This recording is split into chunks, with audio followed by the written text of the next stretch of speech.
to the hip hop, the hip, Oh, the hip to the gee, hip, kiss. hip hop. You don't stop, rocking to the bang bang boogie. Say up jump the boogie to the rhythm of the boogie to beat. Car talk. How's that? I like that. Do you think that's a good one? Oh, I don't know where she comes up with these things, folks. I That just- was I was a clear ripoff. You're Yeah, going to oh. be sued for copyright infringement on that one, actually. Probably, yeah. No, I was just like, what's a good song? And I'm like, oh, I know.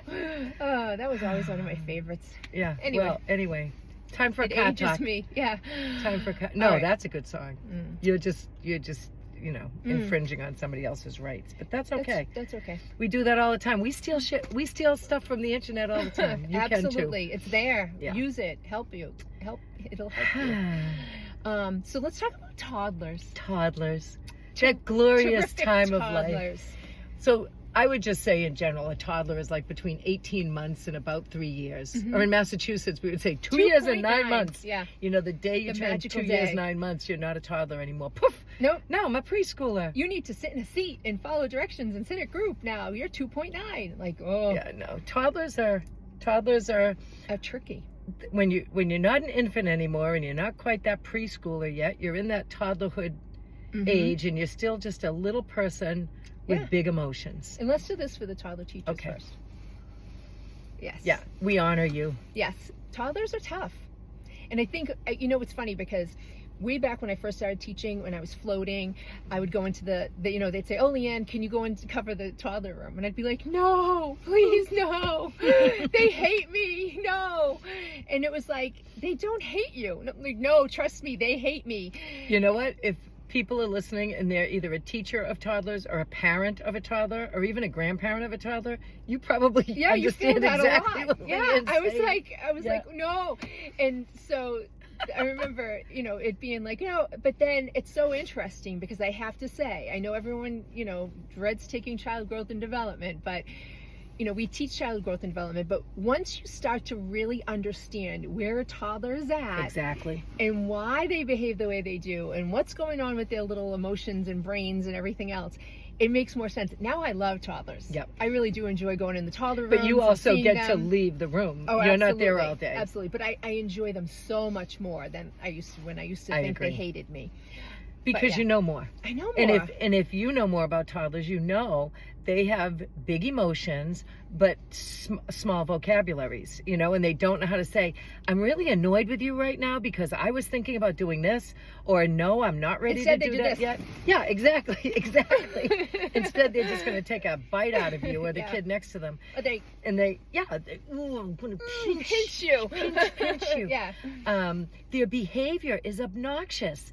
Their methodology to get what they need is obnoxious. Like their meltdowns in supermarkets, the meltdowns trying to get out of the house or into the car or into childcare or out of the playground or whatever it Absolutely. is. They dump stuff out. I'm going to say bad You're words. swearing. It's you today. I like it.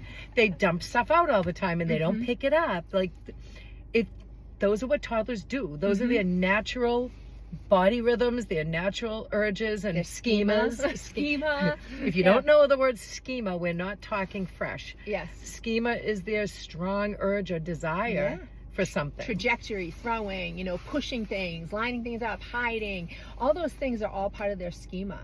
And it's just amazing to see, once you understand them, you're like, oh, that's why they're doing that. Oh, that's they're why not doing it to bug you. No, they're it's doing not. it They're because not. that's part of their makeup.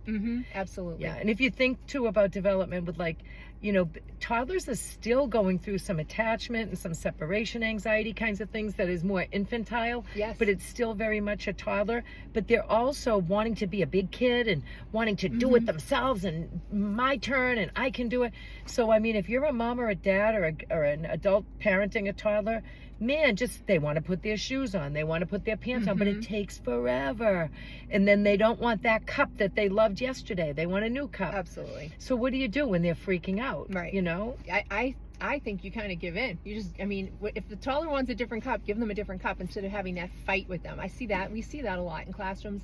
Teachers are like, no, you get what you get and you don't get upset. Oh, don't ever say that. Trust me, a toddler does not care. And we all know that whole toddler, creed, if I want it, it's mine. If I wanted it yesterday, it's mine. If I want it tomorrow, it's mine. If I'm playing with it and I put it down and you pick it up, it's mine. All that good stuff. They just don't. You mentioned language, Kathy, and language is huge because if you can't communicate, your emotions just bubble. And what we're seeing is a lot of toddlers that have issues with language. We see a lot of preschoolers right now with language issues.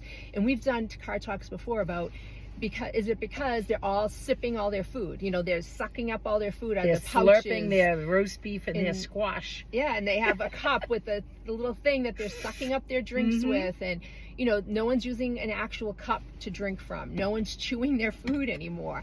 So their mouths aren't developing the way they need to for language. So that's an issue. And also the time spent on screens. And I'll be honest, I finally put on Miss Rachel the other day. I was going through Netflix and you're going to get sued a second time now. No, I went on, but it's just interesting because I see the appeal of putting your child in front of it. It's just like when I was put in front of Sesame Street when I was little, I see the appeal, but limit screen time because they aren't learning colors and, how to spell fish by going on to Miss Rachel. And I'll just say too, the little I know about that person who I'm not going to name because I'm not getting sued. You can get sued. Whatever. I'm kidding. And I get that too. When my kids were little, it was Barney. And if Barney hadn't been on, I probably never would have gotten a shower for those years, right? Yeah. So we totally get it. We're not dissing you on that. But your kids don't need Miss Rachel. Right. I have a lot of parents of young children say, when should my kids start to watch Miss Rachel? Or they watch educational programming. It's like, no, they're going to learn everything they need to know from hanging out with you and going to the post office and going to the supermarket, even though that's a trip when they're a toddler, or they don't need that screen stuff. They need you. They need to read books with you, and that's how their language will grow and develop. And her voice, by the way, is not. Now you're going to get sued. Defamation all right. of Well, character. anyway, in my opinion, her voice is not the correct kind of intonation and tone for children. It's squeaky kid talk stuff, like baby talk, and that's not good for your kids. You should speak to your like kids. That motherese. Yeah.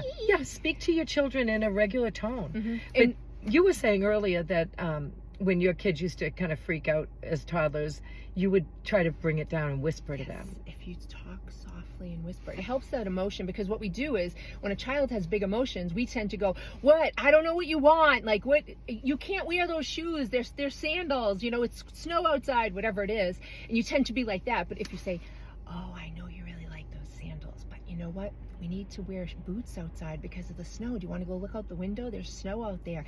And you talk in a calm manner, it brings the child down. Which makes so much sense. It really does. It really does. And the good thing about there's so many good things about toddlers, but one of the very best things about toddlers, they're so easily redirected. Were you going to say the same thing? Oh, when you started saying it, I instantly thought they can be having a complete breakdown, and then you say, "Oh, look at this toy squirrel," and it's like, whoop, and they're done. I had someone say to me once, I think my child has some real mental health issues, and I said, why? And the child was almost 3, and they said because their mood changes so quickly. And I was just like, that's normal. That's so normal. But yeah, it's really interesting to see, when we don't know the child growth and development and the ages and stages, it's very confusing and hard to deal with, I think. I just want to put a shout out also to a teacher that's local to us, and her name is Courtney. And Courtney, I don't know if you're watching this, but some of your colleagues might be watching this. Courtney works at a program in Gloucester, Massachusetts, and toddlers. And let me tell you, that classroom is the most zen toddler space I've ever been in. It's like, most toddler classrooms, it's like chaos, Chuck E. Cheese, everybody bouncing everywhere and all this stuff. But Courtney and her team set the tone.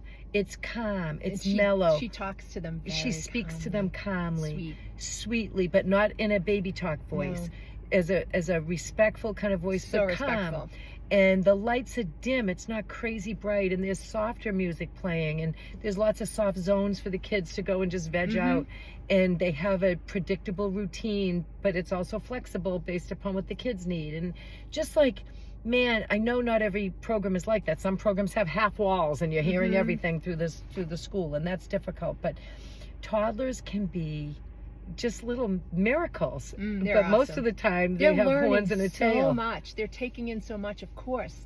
Can you imagine, like, just all of a sudden that day you wake up and you're learning so much information and so many new things happening for you, and you want to put on your shoes because now I think I can. It's just so exciting for that them. whole independence thing, you know, if the child growth and development back again, but you know, Eric Erickson talked about autonomy. And autonomy is about being independent and feeling strong and capable, and toddlers need that. So you need to let them choose what to wear within reason. You need to let them know they have a choice of what to play with. You know, maybe they can't go outside alone, but they can go outside earlier that day. You know, like they have to have some buy-in to these things because that's part of their overall social and emotional health.